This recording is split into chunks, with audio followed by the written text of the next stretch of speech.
Salut à toi et bienvenue dans cette nouvelle vidéo dans laquelle on va parler du S&P 500. Tu l'as sans doute vu avec l'actualité merdique qu'on a en ce moment entre le Covid qu'on ne sait pas gérer, que personne n'est capable de gérer quasiment partout dans le monde, entre les taux d'intérêt qui sont sur le point d'augmenter, le pétrole qui augmente et qui atteint des niveaux records ou encore l'inflation qui est à 2 chiffres tout simplement dans certains pays. On ne sait plus trop où donner de la tête et le S&P 500 risque d'en payer le prix. Donc dans cette vidéo, on va aller ensemble sur mes graphiques pour analyser ensemble le graphique du S&P 500, donc l'indice numéro 1 américain, l'indice sur les 500 plus grosses sociétés américaine, et on va voir que les nouvelles sont pas si bonnes. Sommes-nous à l'aube d'un krach boursier ou d'une simple correction, ou alors la tendance va se poursuivre? C'est ce que nous allons voir dans cette vidéo. Juste avant, si tu apprécies la vidéo, lâche un pouce bleu, abonne-toi à la chaîne en activant la petite cloche pour recevoir une notification à la sortie des prochaines vidéos.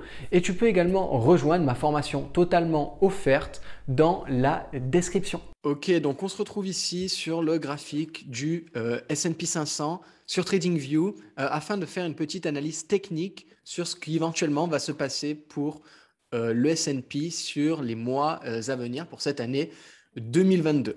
Alors, déjà, premièrement, ce qui est marquant, c'est qu'on est vraiment dans une tendance haussière qui dure depuis un bon moment. On a bien repris depuis les chutes qu'on avait pu avoir déjà en 2020.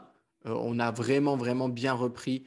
Hop, et là, on ne cesse d'atteindre des niveaux des plus hauts, des records historiques.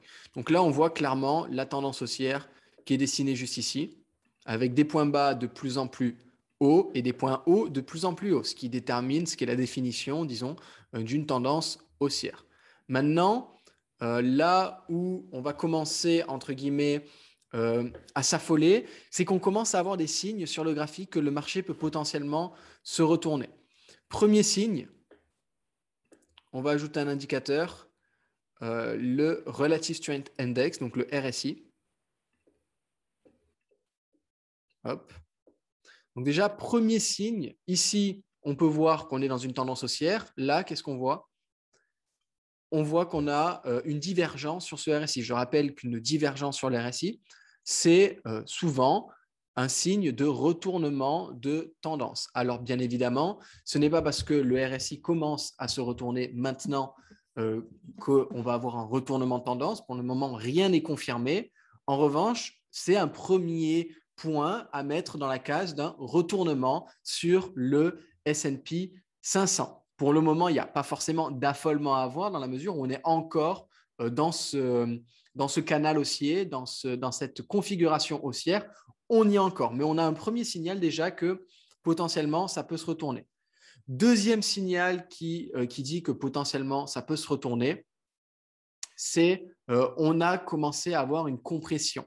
Alors, qu'est-ce qu'une compression? C'est tout simplement quand le marché il vient taper le niveau clé du bas, il remonte et revient le tester à nouveau, mais assez rapidement et sans aller jusqu'en haut du range. Par exemple, dans une tendance normale, si ça avait été, on va dire, sain, entre guillemets, on serait plutôt resté comme ça, en haut, en bas, en haut, en bas, en haut, en bas, et ça aurait continué comme ça. Alors, bien évidemment, ça ne peut pas être une science exacte à 100%.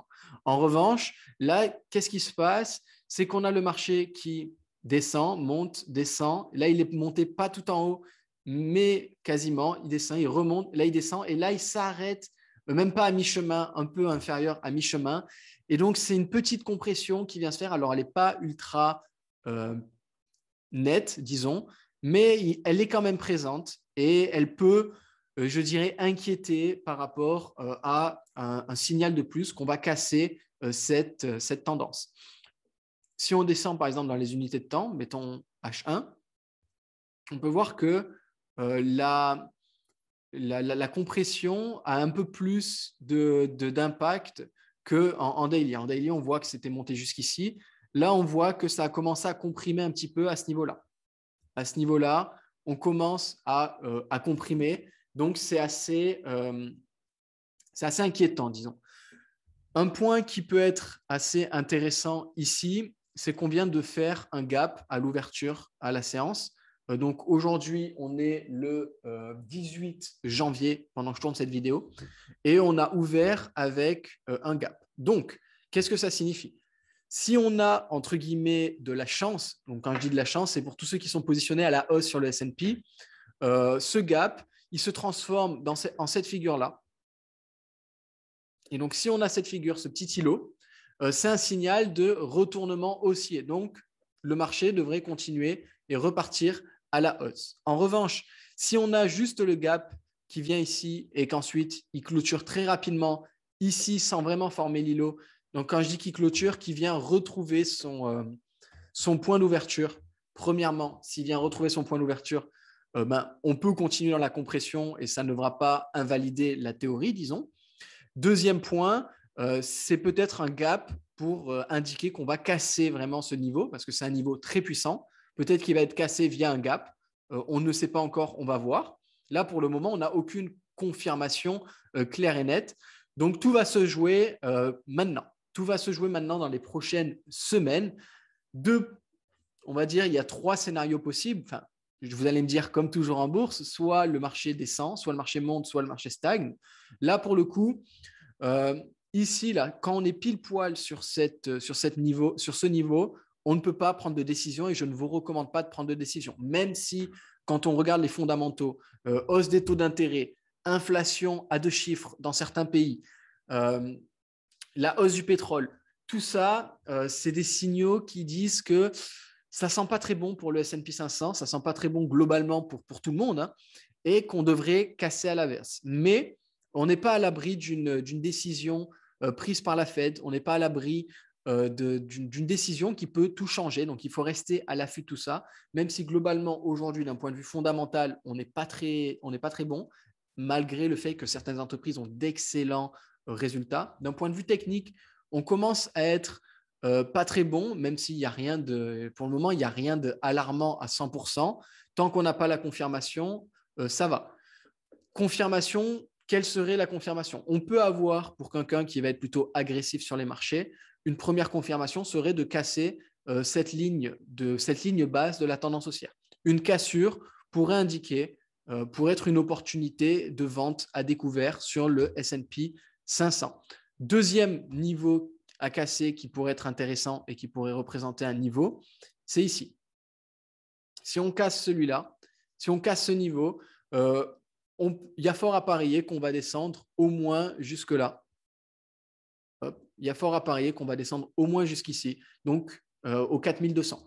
Donc là, les 4200, ce sera le second niveau. Le troisième niveau à aller chercher, à mon avis, il sera plutôt ici, autour de 4000 tout simplement. Autour de 4000, ce sera le troisième niveau à aller chercher. Donc concrètement, aujourd'hui, qu'est-ce que tu dois faire si tu es sur le S&P et que tu ne sais pas trop quoi faire? 2 solutions.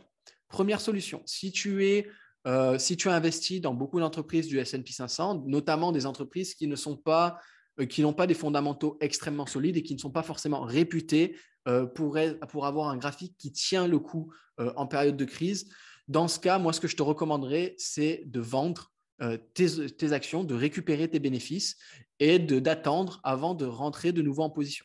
Si tu es vraiment dans une stratégie long terme où il n'y a pas vraiment d'importance sur le mouvement du marché, tu n'as pas forcément à t'inquiéter, même si le marché baisse. Au pire des cas, tu rachèteras plus bas, à condition bien évidemment que les entreprises dans lesquelles tu es investi soient des entreprises aux fondamentaux solides et que ce soit des entreprises qui vaillent la peine, qui vaillent vraiment la peine d'attendre parce qu'elles ont montré leur puissance et leur fiabilité sur le long terme et elles ont montré qu'elles étaient capables de survivre à des crises, à des cracks boursiers.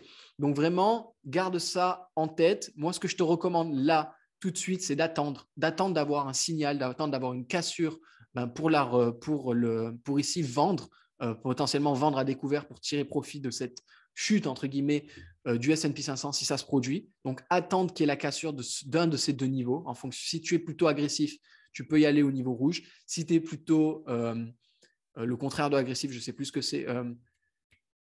Si tu es plutôt prudent, pardon, attends la cassure vraiment de cette zone bleue.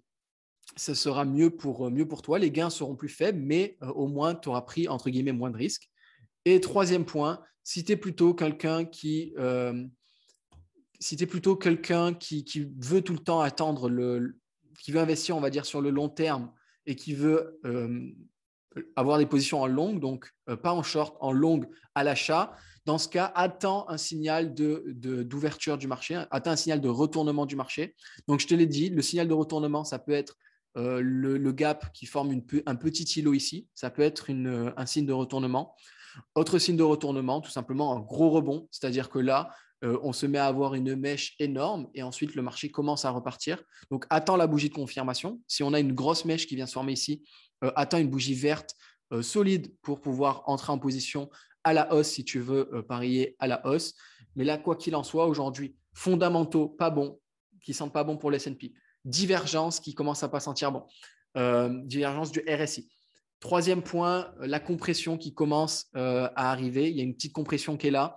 Elle n'est pas nette encore, mais elle peut devenir plus nette sur les jours à venir.